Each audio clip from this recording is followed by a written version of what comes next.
Chers amis, bonjour à tous, j'espère que tout le monde va bien. Nous entamons cette semaine la paracha de Béchalach. Comme vous le savez, dans la paracha de cette semaine, les enfants d'Israël sortent de la terre d'Égypte et se retrouvent face à la mer Rouge. Alors mes chers amis, vous n'êtes pas sans savoir que nous trouvons tous des difficultés dans notre vie, des difficultés, des situations difficiles. On a tous des moments très compliqués, très difficiles dans notre vie.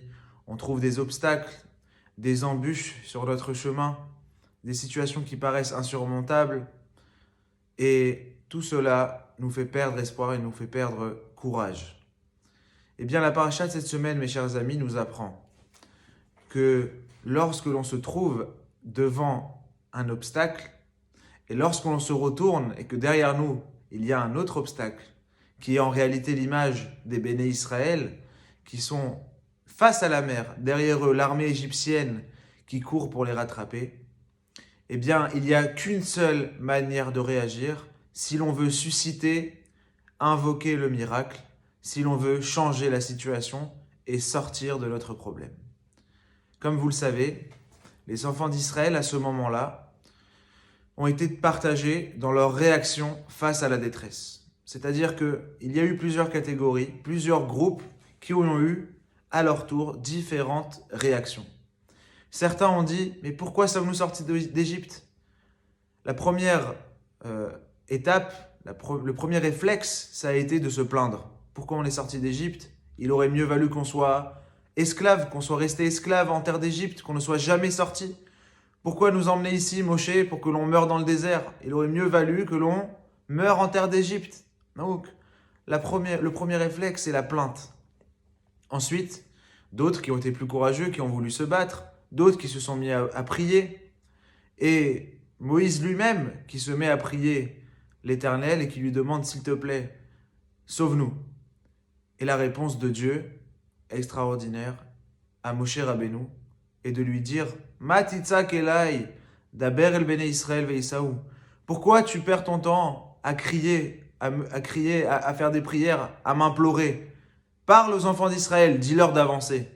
Dis-leur de continuer, d'avancer tout droit. C'est étonnant cette réponse de Akadosh Baruch Hu. Comment il peut dire à Moshe, stop tes prières, c'est pas le moment de prier, c'est le moment d'avancer. Eh bien, mes chers amis, là est le secret de la délivrance. Là est le secret de la réussite, de l'évolution pour sortir de tous nos problèmes. Nous dit la Torah, il y avait un homme qui avait compris cette leçon. Il y avait un homme qui avait intégré ce concept. Il s'appelait Nachshon ben Aminadav. C'était le beau-frère de Aaron à Cohen. Qu'est-ce qu'il a fait, Nachshon ? Il se tourne, il voit l'armée égyptienne qui fonce droit sur eux. Face à lui, il y a la mer. Il s'est dit, bon, il faut faire quelque chose, il faut provoquer la miséricorde divine. Il faut activer les choses. Il a commencé à rentrer dans l'eau. Il est rentré dans l'eau, rentré dans l'eau, rentré dans l'eau, au fur et à mesure, jusqu'à ce que l'eau lui arrive à la bouche. Et puis là, la mer s'est ouverte. Et nous dit la Torah, nous disent nos sages, que par le mérite de Nachshon ben Aminadav, qu'il est entré dans la mer jusqu'au bout, la mer s'est ouverte. C'est extraordinaire. On se rend compte qu'en réalité, sur toutes les démarches qu'il y a eu, la seule qui était bonne, c'était celle-ci. Celle de rentrer dans la mer, celle de foncer et de dire, bon, on y croit, on va y arriver. Et c'est ça, mes chers amis, la leçon de la paracha cette semaine. On est parfois dans l'attente. On est constamment en train d'attendre que les solutions tombent, que les solutions arrivent.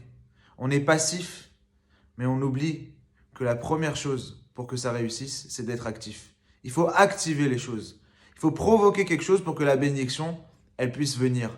C'est pas en attendant, c'est pas en regardant, c'est pas en étant spectateur que les choses vont arriver, mais c'est en fonçant. Il faut rentrer dans la mer, il faut plonger. Parfois, il faut savoir plonger. Et c'est comme ça que la mer, elle s'ouvre. Tu veux vivre un miracle ? Tu veux avancer dans ta vie, tu veux sortir, comprends qu'il faut avancer. Arrête d'être dans l'attente et de regarder et d'espérer et de croire que c'est toi le moteur, tu es le moteur, tu es la locomotive. Et si toi, tu n'as pas compris qu'il faut avancer, alors rien ne peut avancer. Tout reste bloqué. Mes chers amis, et combien cette leçon est valable dans beaucoup de domaines dans la vie. on est au travail et on pense que tout va arriver comme ça et que tout est normal et on ne comprend pas qu'il faut s'activer. Certains d'entre nous attendent de se marier, ils attendent un zivoug et ils pensent que ça va venir tout seul. On n'essaye pas d'aller, on n'essaye pas d'enclencher. Mais si toi, tu n'enclenches pas, comment tu crois que ça va arriver? C'est en enclenchant les choses, en démarrant, en faisant le premier pas que les choses, elles arrivent, que les miracles se produisent. Il y a tellement à dire, mes chers amis. Mais en quelques minutes, voilà une leçon que je voulais vous délivrer cette semaine. Bien que vous l'avez déjà entendu, bien que tout le monde le sait, mais c'est peut-être encore plus dans notre période le moment de le rappeler. Mes chers amis, nous sommes les acteurs principaux. C'est à nous de faire le premier pas. Il faut enclencher les choses. Arrêtons d'être des spectateurs qui se contentent de regarder et de se plaindre. Mais prenons les choses au sérieux un instant et mettons-nous à fond. Commençons à faire des efforts, à être actifs. Et nous verrons, mes chers amis, que les solutions qui étaient jusqu'à là peut-être impossibles pour nous, elles sont présentes, elles existent. Shabbat Shalom ou Mevorach.